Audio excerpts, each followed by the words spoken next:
Castle Crashers Walkthrough for SpaceUpGames.com and NextGenWalkthroughs.com. Flooded Temple and Medusa's Lair level. And right here, we're exiting to the map because I'm going to show you how to get a pet out with your newly obtained bugle. What you have to do is come over here to the tall grass field level. And this pet is very early in the level. So you just gotta come over here and kill the first wave of these panda bears.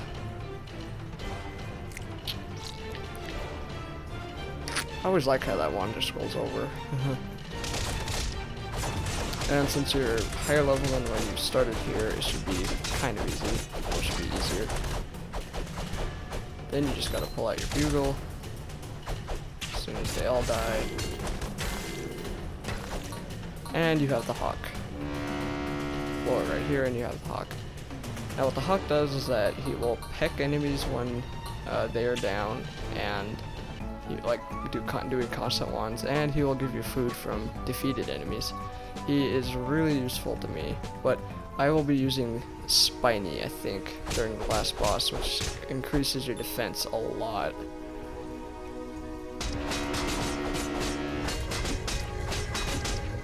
Okay, now, as I've said before, that alligator pet is the only one that if you don't like being slow through water, I would use the alligator pet here, but that's the only thing it's really useful for.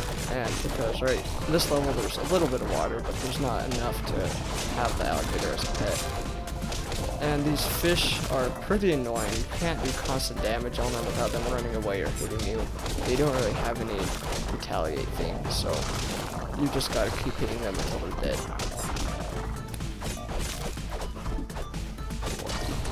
As you do with all the enemies, but the fish are probably the more annoying ones. And if you try to run away from the fish, they do this dive bomb thing at you. I think some of the fish do it later, but yeah, that dive bomb is pretty annoying too. Wow, my video is skipping all over the place again. Anyway, well, the end of this level, the boss is Medusa, which, well, I'll get into more when we get there, but as you probably know, it's Medusa, so.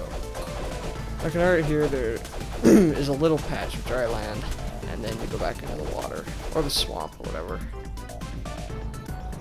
And then there's more dry land. So the alligator isn't really useful whatsoever. Unless, of course, you want the achievement for getting all the pets, but that's that's completely different.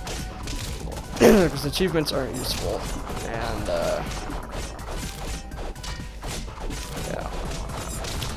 yeah, the pets should be. And always kill anything that looks breakable, and because it could have food or gold in it.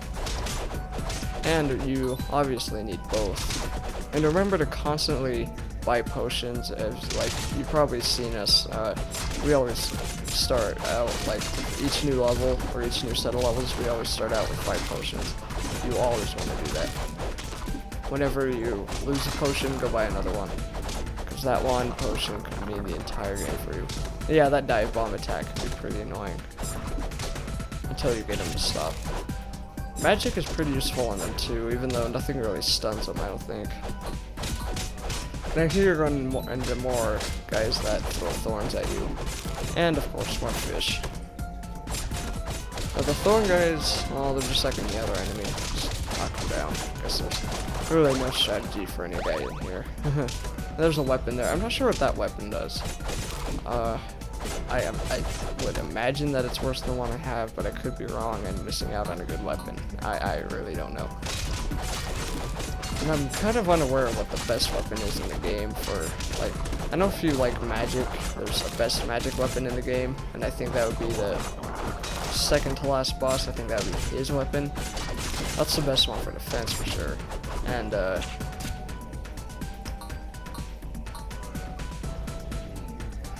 I don't know about the one for strength. I think it's the meat. You get that in the Snow World level. No, well, the Ice Boss level. I think that's the Ice Boss.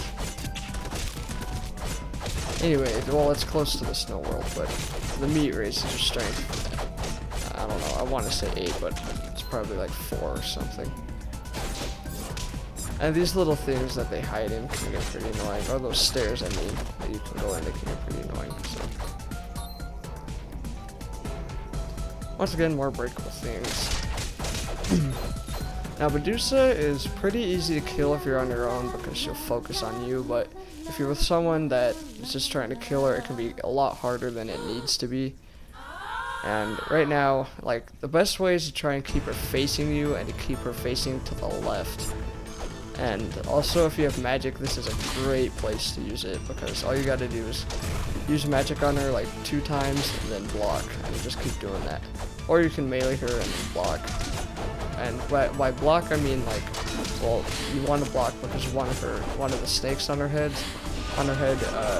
always whacks you if you get too close to her. So yeah. For this boss, the safe spot is like right under her and constantly blocking, just, you know, so you don't get hit.